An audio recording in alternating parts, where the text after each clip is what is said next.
noite, irmãos e irmãs. Bom nós estarmos juntos para compartilharmos a palavra do Senhor.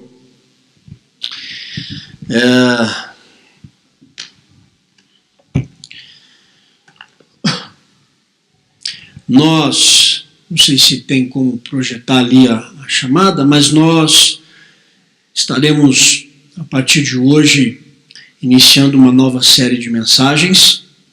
Não sei se você conseguiu ver a chamada pelas redes sociais ou por alguma outra chamada, né? Nós estaremos iniciando uma série de mensagens chamada Babilônia.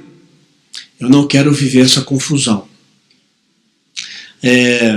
Deixa eu tentar explicar inicialmente por que essa nova série de mensagens tem esse nome, né? Babilônia.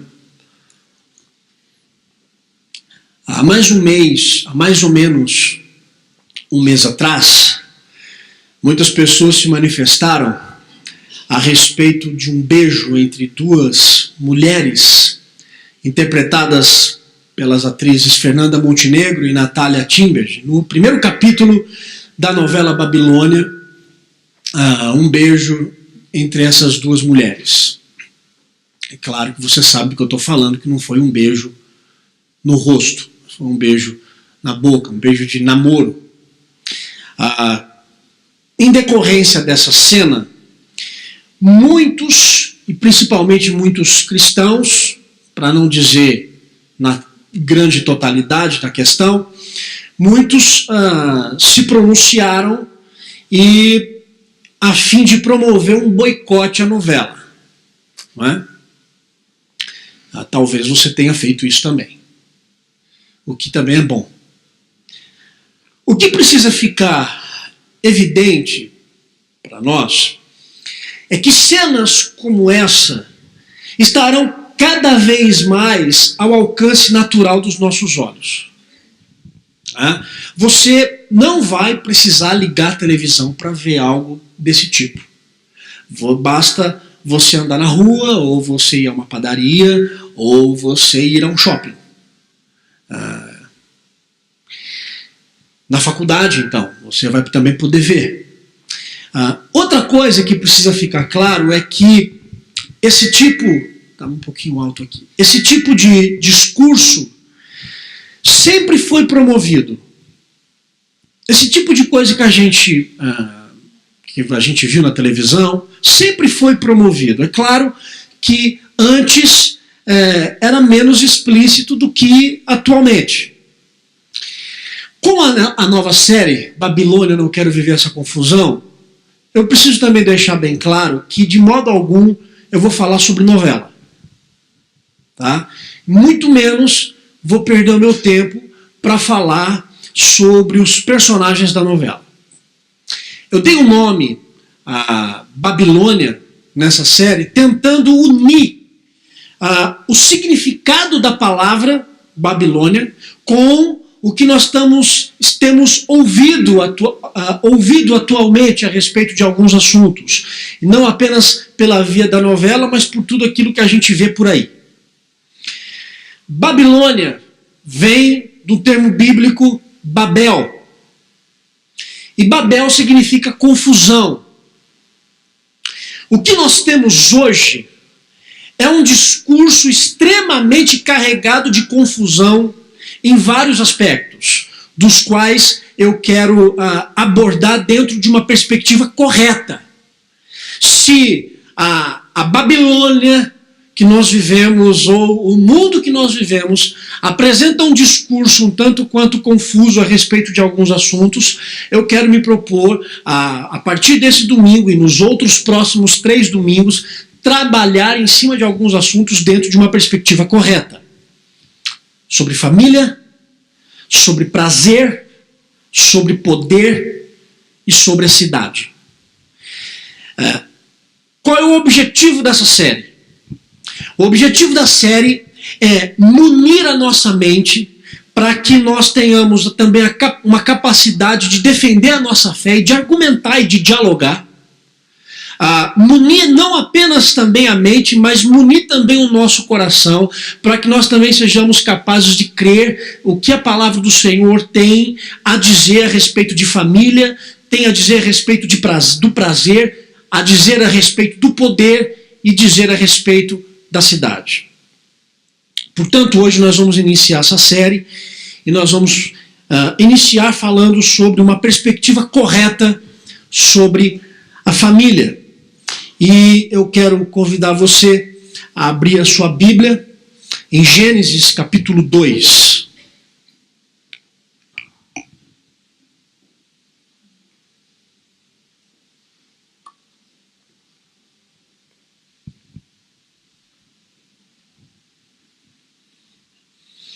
Gênesis capítulo 2, versículos de 21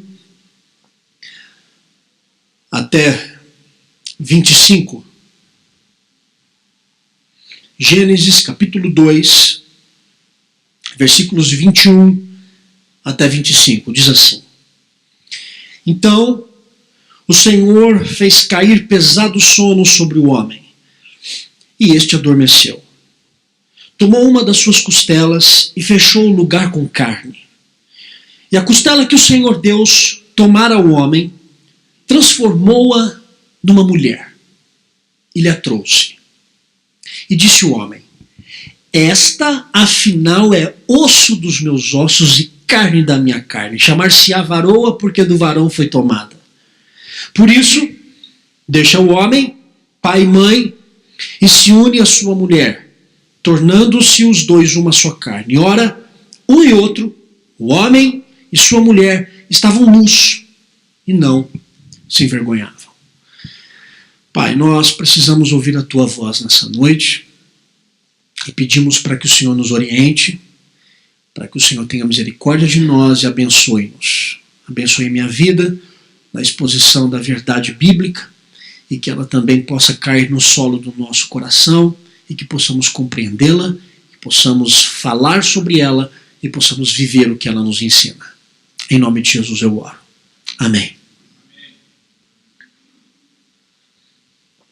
Talvez eu inicie dizendo uma coisa que vai escandalizar um pouquinho, mas o que precisa ser dito é que a maioria das famílias são desajustadas. A maioria das famílias apresentam disfunções. Por que eu estou dizendo que a maioria das famílias elas são desajustadas ou elas apresentam disfunções? Porque a família é o núcleo central do relacionamento humano. A família é o núcleo central. Dela se desdobram outros. Sendo a família o núcleo central da relação humana, ela também não está isenta do pecado. Quando o homem desenvolve a sua família, ele também desenvolve recebendo influência direta do pecado. O homem é pecador, a mulher é pecadora, então não tem como a gente fugir dessa realidade. Nesse sentido, a família não deixa de ser uma fornalha de transformação. Porque é no contexto familiar que diariamente nós somos transformados. Quando eu casei, antes de casar eu era um. Depois que eu casei, a minha esposa vive me transformando todo dia. Claro, num homem muito melhor. Mas ela também tem se transformado numa mulher bem melhor. E quando chegaram as nossas filhas, o contexto familiar virou de cabeça para baixo. A começar com a privação do sono. O contexto familiar, ele é uma fornalha de transformação, porque nós somos transformados primeiramente dentro da nossa própria casa. Eu não estou falando nenhuma coisa esquisita, porque quando nós vamos ler lá em Provérbios, no capítulo 27, versículo 17, diz que o ferro com ferro se afia. Assim é o homem para com o seu próximo. O ferro com ferro se afia. Em casa nós nos afiamos. É ou não é? Você sabe disso. E durante a história do desenvolvimento familiar, a família ela tem sobrevivido a grandes mudanças do tempo, e ela tem sobrevivido também, não apenas às mudanças do tempo, mas aos ataques que ela recebe em decorrência de discursos confusos das Babilônias da vida. Por exemplo, os nossos primeiros pais, Adão e Eva, após o pecado, Adão e Eva e toda a sua família, eles tiveram que se adaptar a uma vida diferente da qual eles foram criados para viver.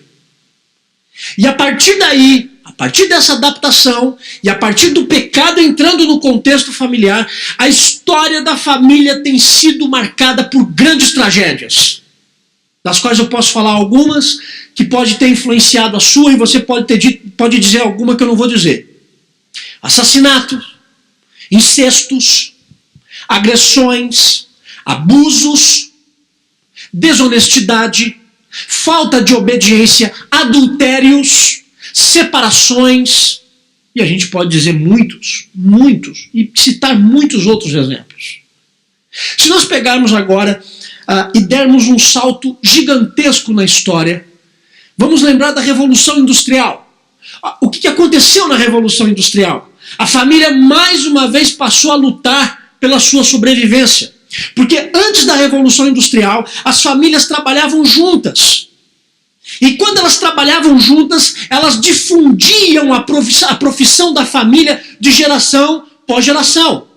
Então, o pai era o sapateiro, a esposa ajudava a colar os sapatos e os filhos aprendiam que com o cheiro da cola eles colavam também os sapatos e toda a família desenvolvia uma função profissional. Com a Revolução Industrial, o que aconteceu? A família se separou. Homens, mulheres e crianças, por causa da descoberta da máquina a vapor, que foi a grande descoberta da Revolução Industrial na época, por causa desse evento, a família se difundiu e começaram todos a trabalhar como se fossem escravos e perderam aquela tarefa única de profissão e de desenvolvimento familiar. Se nós agora pegarmos e dermos também um outro salto gigantesco na história e chegarmos nos tempos de hoje, no mundo que nós, ou que alguns estudiosos têm chamado de mundo pós-moderno, eu prefiro chamar de contemporâneo, que fica mais fácil. No mundo que a gente vive hoje, é mais um desafio de sobrevivência da família. A família está enfrentando sérias lutas. O narcisismo dentro do contexto familiar, e para também não dizer a falta de autoridade, tem também destruído muito a relação familiar. Deixa eu dar um exemplo.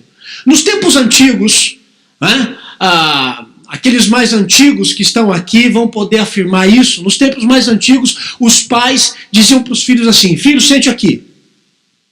E o que é que o filho fazia? Sentava. Hoje, como é que os pais tratam seus filhos? Os pais chegam para os seus filhos e dizem assim: filhinho, onde você quer sentar? Dando para uma criança de 6 anos ou até menos a autoridade de escolha que compete aos pais. E sabe o que é que isso acontece? Depois de um tempo, você começa a descobrir que você acabou por desenvolver e por criar, não foi um filho, mas foi uma pessoa rebelde que vai se levantar contra você. O que muitos têm dito, criaturinha difícil. Para falar sobre família, seria necessário uma série separada sobre o assunto. Eu não vou esgotar o assunto da família na mensagem de hoje, é impossível. Para falar de família, a gente tinha que bolar uma série só sobre isso. Como essa não é a proposta de hoje, eu tive que fazer um recorte sobre o assunto da família. E baseado no texto de Gênesis 2, o recorte que eu fiz foi da origem da formação do núcleo familiar. Foi o recorte que eu decidi fazer. Então, para combater esse discurso confuso da Babilônia dos nossos tempos, eu quero apresentar uma perspectiva correta sobre família, fazendo um recorte sobre o assunto, tratando da origem, da formação do núcleo familiar. Ou seja, qual é a estrutura criada por Deus para a formação de uma família? O que corresponde exatamente a essa perspectiva correta, porque é uma perspectiva bíblica. Qual é a estrutura familiar que Deus criou para mim, para você e para qualquer pessoa? Quero compartilhar 3 verdades sobre essa estrutura. Primeira, a estrutura familiar criada por Deus, ela é oriunda de uma relação heterossexual. A estrutura familiar criada por Deus, ela é oriunda de uma relação heterossexual. Olha o que diz o versículo 22. E a costela que o Senhor Deus tomara ao homem, transformou-a numa mulher e lhe a trouxe. O que está acontecendo aqui? Deus fez dormir o homem. E pense um sono bom. Sono bom, porque quando ele acordou, uau! Quem é você? Aliás, ele nem pergunta, ele já toma para si, né? Não, ó, o macaco tem a macaca, o elefante tem o elefante e eu tenho você. Não é? Ele não pergunta, ele já toma no versículo 22 e disse: homem, esta afinal é osso dos meus ossos, carne da minha carne. Vai se chamar Varô. Já deu o nome para ela. Você vai se chamar Varô porque de mim foi tomada. Vem cá e você é minha. Deus fez dormir o homem e quando o homem acordou, veja o detalhe do texto. Deus fez e Deus levou a mulher até o homem. Deus fez a mulher e conduziu e deu o que alguns brincam dizendo que quando Deus fez o mundo, Deus fez e foi bom, Deus fez o homem e foi bom, mas quando Deus fez a mulher, ele quis se gabar. Ele quis se gabar. Amém, né? Amém. E tem uns homens que dizem glória a Deus.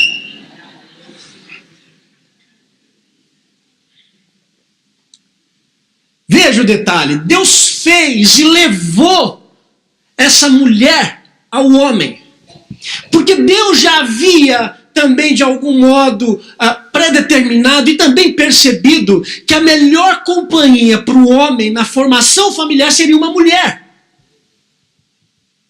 Veja o que diz o versículo 18. Disse mais o Senhor, não feche a sua Bíblia, deixa a Bíblia aberta em Gênesis capítulo 2. Disse mais o Senhor Deus, não é bom que o homem esteja só, far-lhe-ei uma auxiliadora. Já estava no propósito de Deus oferecer ao homem uma companheira. E por mais que alguns dizem, mas que companheira complicada, mas é a companheira. Far-lhe-ei uma auxiliadora. E essa relação heterossexual cumpre com algumas exigências para a formação do núcleo da família. Primeiro, o homem é o líder da família. Segundo, a mulher auxilia a liderança do homem na família. O que é que as Babilônias da vida dizem a respeito dessas duas exigências que Deus estabeleceu para a formação de uma família? Bom, as Babilônias da vida vai dizer o seguinte. Primeiro, o homem não precisa ser o líder. Ele pode ser o líder apenas quando lhe convém. Agora, se ele for líder, ele tem que ser macho. Ele tem que ter uma autoridade machista sobre a mulher. Passe a roupa. Lave o prato. Engraxe o meu sapato. E no final, quando eu sair para a igreja, tem que dizer que eu estou bonito. Quanto à segunda tese, a mulher, ela pode ocupar o lugar do homem na liderança, sim. Veja, casamento é algo que Deus criou para todos os homens. Mas quando Deus cria a relação e a formação do núcleo familiar, Ele não cria nestes princípios confusos e invertidos que as Babilônias, ou que a Babilônia do nosso tempo tem dito. Essa é a estrutura familiar, esse é o núcleo que Deus criou para a família. O homem é o líder e a mulher auxilia o homem na liderança. Quando nós falamos, por exemplo, sobre um assunto que tem causado muita polêmica nos dias de hoje, o casamento homoafetivo, como é que nós lidamos com esse assunto? Veja, o problema não está no casamento, porque o casamento foi algo que Deus criou para todo homem. O casamento faz parte de uma estrutura criada. O casamento homoafetivo não é o problema é a direção emancipada de Deus. Esse é o problema. O casamento não é o problema, é a direção que se dá ao casamento. Casamento heterossexual entre homem e mulher é a estrutura criada. Casamento do mesmo sexo é dar direção oposta àquilo que Deus criou e que Deus estabeleceu no relacionamento e para a formação de uma família. E aí, sabe o que acontece? Quando a igreja se pronuncia dizendo, olha, o casamento homoafetivo não é a estrutura criada e estabelecida para a formação de uma família. Isso é pecado. Quando a igreja se levanta e diz isso, muitos rebatem essa afirmação dizendo que a igreja é preconceituosa. Eu concordo. Eu vou ter que concordar que pode de fato existir uma postura preconceituosa por parte de alguns cristãos em relação ao assunto. Nós temos que de fato admitir isso. Mas chamar pecado de preconceito é trilhar por um atalho de fuga da realidade. Chamar pecado de preconceito é a gente não querer encarar a dura realidade. Que realidade? Olha só. Mikhail Novak, um filósofo americano, ele disse um negócio fantástico. Ele diz o seguinte: o propósito do casamento e da família é nos tornar realistas. O propósito do casamento e o propósito da família é nos tornar realistas. Sabe essas histórias de conto de fada? Pois é. O casamento e a família, na estrutura criada por Deus da relação heterossexual, nos faz realistas. Converse com a minha esposa. Antes dela casar, ela achava que o marido dela iria acordar todas as manhãs oferecendo café. Queria olhar para ela e dizer, bom dia, meu amor. Quando ela descobriu que o marido dela é de poucas palavras pela manhã,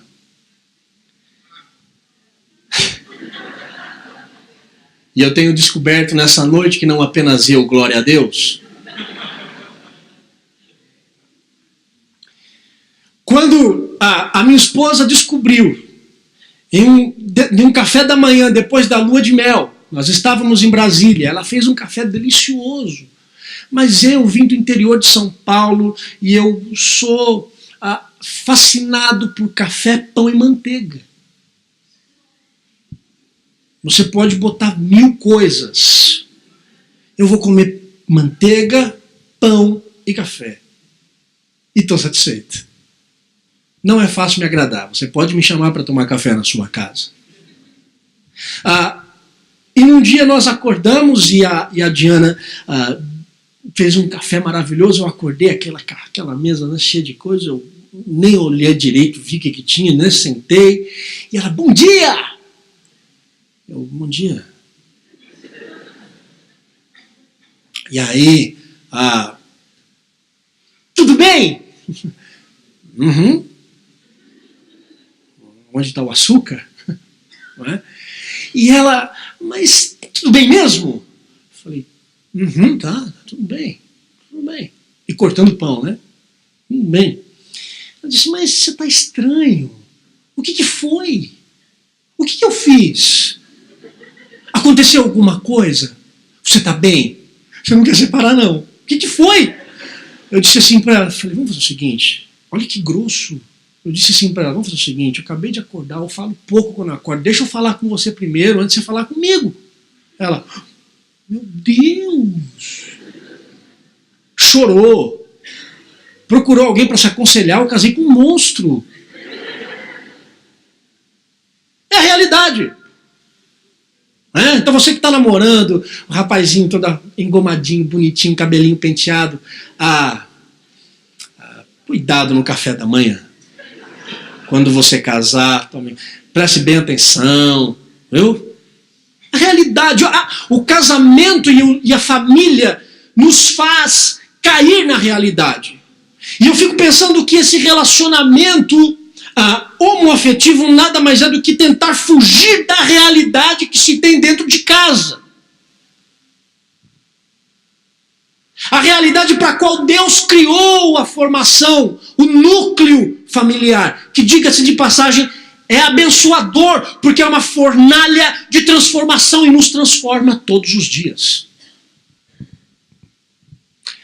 Achei interessante a frase de pastor Ed René Kivitz sobre casamento. Ele diz assim, não quer crescer na vida? Não case. Não quer crescer, não case. Concordo.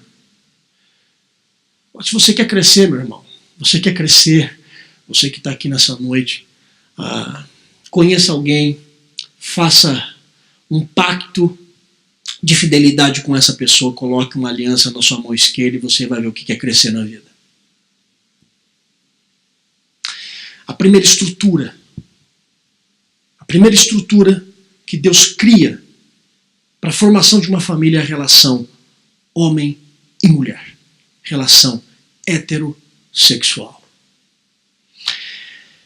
A segunda estrutura familiar criada por Deus, ela é emancipada de qualquer autoridade paterna.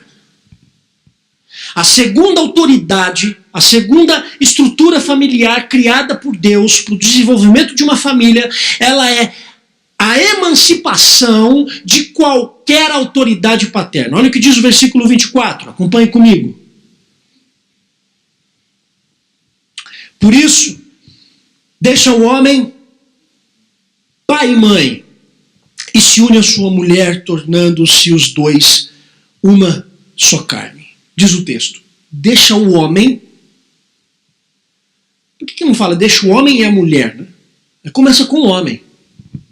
É para você entender, o homem, a responsabilidade que você tem como líder.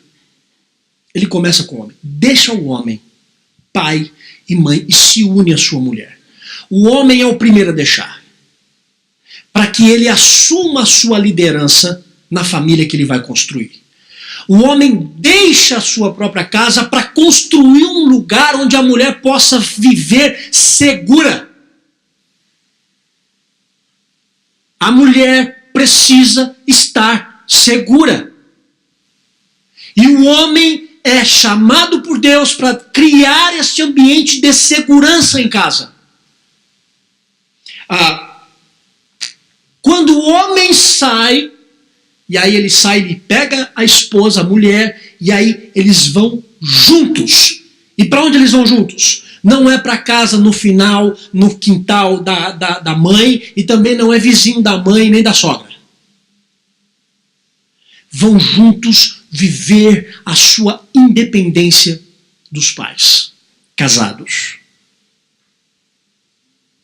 Essa é a segunda estrutura que Deus criou para a formação de uma família.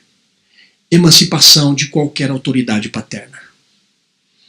Muitos querem formar família sob a dependência dos pais.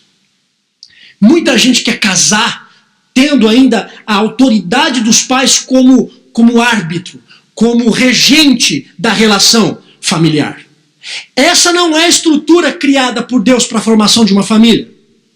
Porque essa dependência dos filhos casados causa grande interferência na formação familiar. Sabe por quê? Porque essa dependência dos filhos casados aos pais resulta no coração dos pais a certeza de que eles bancam. E porque eles bancam, eles interferem.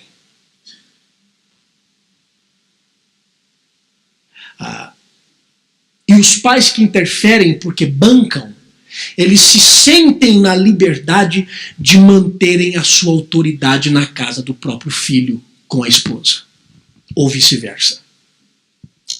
Olha, o que precisa ficar claro é que eu também não estou dizendo de modo algum que os pais não podem ajudar os seus filhos que já se casaram quando passarem por algum tipo de crise, seja financeira ou qualquer outro grau de dificuldade. Não é isso que eu estou dizendo. O que eu estou dizendo é o problema dos filhos se casarem e viver a vida e formar a família com uma ajuda ad eterna dos seus filhos, dos seus pais.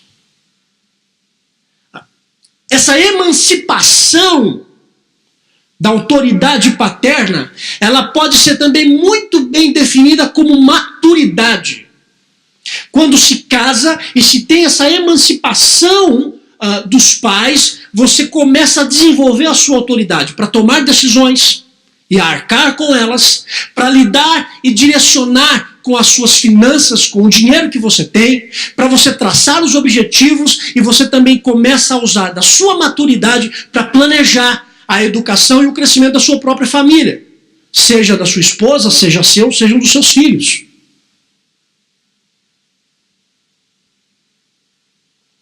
Deixar pai e mãe não é apenas nesse sentido de emancipação social, mas deixar pai e mãe é também uma emancipação emocional. E por que eu estou dizendo isso? Porque é triste quando se vê os casais novos se casam e depois descobrem que o casamento ele não é feito apenas de sexo e de risada ou de filmes, mas que o casamento é feito de lutas e solavancos diários e de decisões diárias em prol do desenvolvimento da relação. E quando eles descobrem que a formação familiar é uma luta diária, e quando eles enfrentam a primeira crise ou a primeira discussão, o rapaz coloca a mochilinha nas costas, diz assim para sua maravilhosa esposa: vou voltar para casa da mamãe. E ele pega a sua mochila, o seu carro, e vai bater na porta da casa da mamãe e do papai. E ele bate na porta da casa da mamãe, a mamãe abre e diz: o que foi, meu filho? Ele diz: magoei, eu quero voltar para casa. Ela me magoou, mamãe. Sabe o que é que um pai santo faz? Fecha a porta na cara do filho. Sabe o que é que uma mãe santa faz? Diz assim: resolve, meu filho, atura o seu pai há tantos anos, se vira.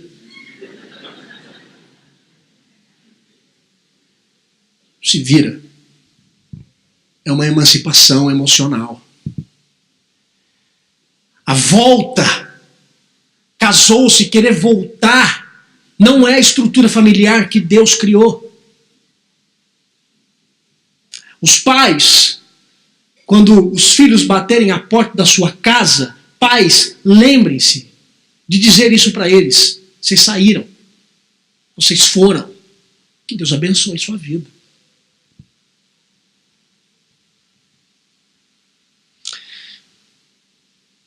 Porque é assim que a gente cresce. E eu tenho certeza que todo mundo aqui, em algum momento da vida, teve vontade de voltar para casa da mãe e do pai. Mas não vai. Não dá para ir. Porque quem se submete à palavra do Senhor e à estrutura que Ele criou entende que eu não volto. Mas a Babilônia vai dizer para você: volta para a casa da sua mãe que é segura. E pais ficam acobertando e alimentando a postura imatura de seus filhos, desenvolvendo neles não uma postura cristã. Não desenvolve nos seus filhos essa postura de desenvolver a família do modo correto, mas vive acobertando e protegendo os seus filhos.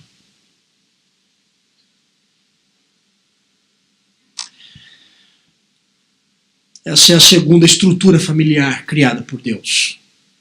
A primeira, ela é oriunda de uma relação heterossexual. A segunda, ela se baseia em uma emancipação de qualquer autoridade paterna. E a terceira e última estrutura que eu quero citar para vocês nessa noite é que a estrutura familiar criada por Deus se baseia em uma relação monogâmica. Olha o que diz o versículo 25.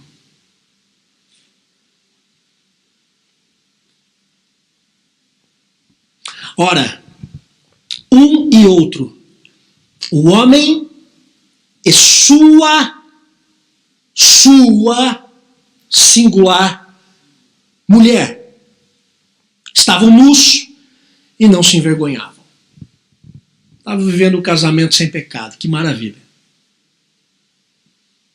A estrutura familiar criada por Deus se baseia em uma relação monogâmica. Um e outro, homem e sua mulher.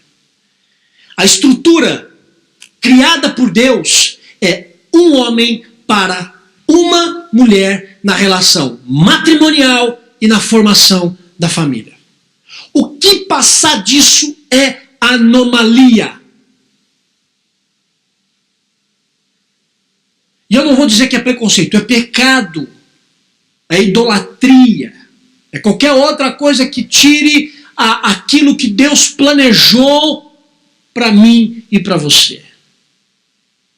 Mas aí, alguém aqui pode levantar a mão e dizer assim, mas pastor, a Bíblia nos mostra muitos exemplos de homens de Deus que viviam a poligamia. Ahá! Então, pegadinha do malandro, né, pastor? Sim, eles viviam a poligamia. Os pais da fé viveram esse negócio, viviam.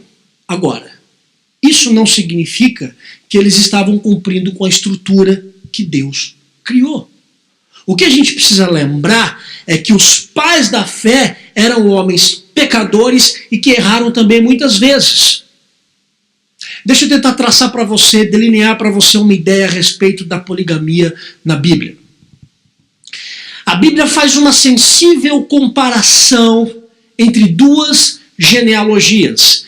E a comparação entre essas duas genealogias vai mostrar para nós como é que surgiu a poligamia.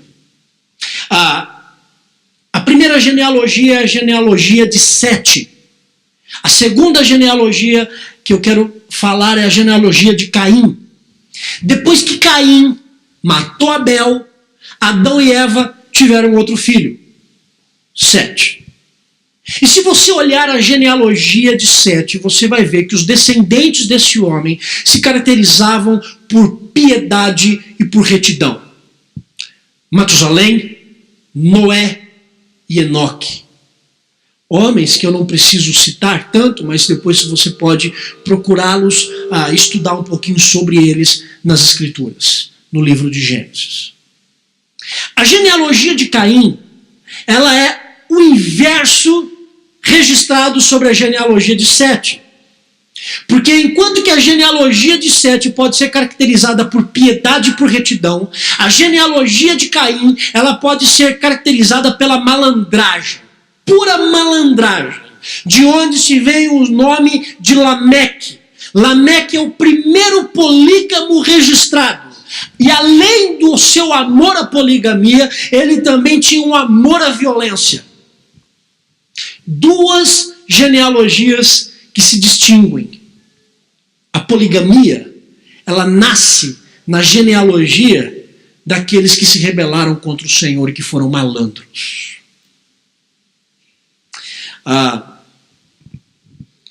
Se nós olharmos para a nossa Constituição, o que é que nós vamos ver? Nós vamos ver que poligamia é crime. De 3 a 6 anos, dependendo do caso. Agora, por que você vai preso? Por quê? Por um simples fato. Porque você mentiu. Porque você enganou alguém. Veja, a implicação profunda disso é que qualquer desenvolvimento familiar alimentado pelo engano não constitui a estrutura criada por Deus para o desenvolvimento de uma família. Qualquer desenvolvimento familiar alimentado pelo engano, e seja qualquer engano, a estrutura monogâmica criada por Deus une um homem e uma mulher. Qualquer terceira pessoa destoa e coloca em ruína tudo aquilo que foi construído dentro da família. E sabe qual é o resultado de uma terceira pessoa? Sabe qual é o resultado de uma terceira pessoa? Vou definir em uma palavra: mistura. Pastor, por que você está usando a palavra mistura? Etimologicamente, a palavra adultério também significa mistura. Mistura porque causa falsificação. Mistura de componentes. Nós podemos estar casados, mas podemos estar mantendo casos dentro do nosso coração, misturando o que não é para ser misturado. Isso causará um dano muito grande para as nossas famílias. Entenda uma coisa. Você quer saber o que é pecado? Para a gente começar a entender pecado, você tem que sempre entender que o pecado, ele é sempre social. O pecado é sempre social. Sabe por que eu estou dizendo que o pecado é sempre social? Porque ainda que você faça algo em segredo, você sempre vai atingir uma outra pessoa. Ainda que você não cometa absolutamente nada, mas você pode mudar dentro da sua própria casa por alimentar paixões que destoam e que se misturam, falsificando aquilo que era para ser verdadeiro.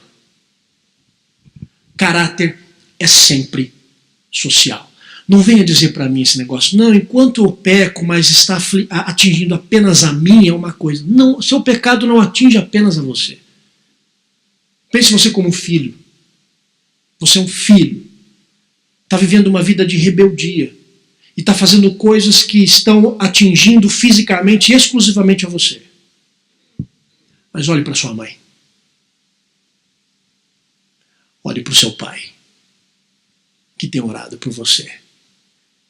E veja nos olhos dessas pessoas que limpam a sua roupa e que dão comida a você, o quanto que o seu pecado oculto está ferindo eles.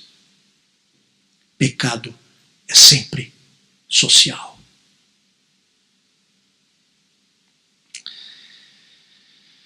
Eu quero concluir. Jones, obrigado. Acabou aqui meu...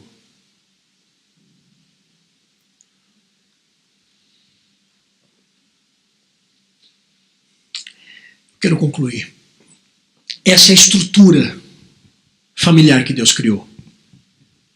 Na relação heterossexual, emancipada de qualquer autoridade paterna, e na relação monogâmica.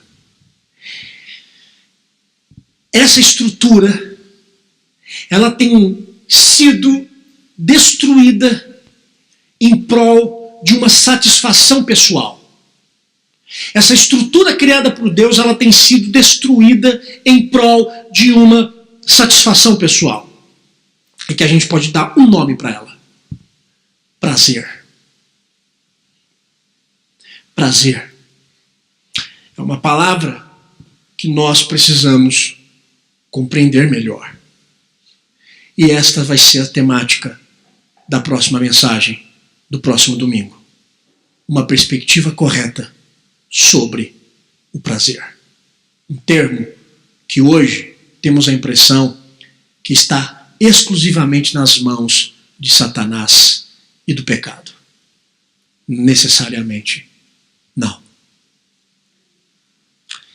Eu oro para que você construa a sua família dentro de uma perspectiva biblicamente correta e biblicamente orientada. Eu oro para que você que é solteiro tenha essas implicações e tenha como direção tatuada na sua alma a estrutura que Deus ofereceu a mim e a você para desenvolvermos família. E você que é casado, que você possa também meditar nessas 3 estruturas, fazendo assim da sua família um lugar seguro e santo para a honra e para a glória do Senhor. Vamos ficar em pé.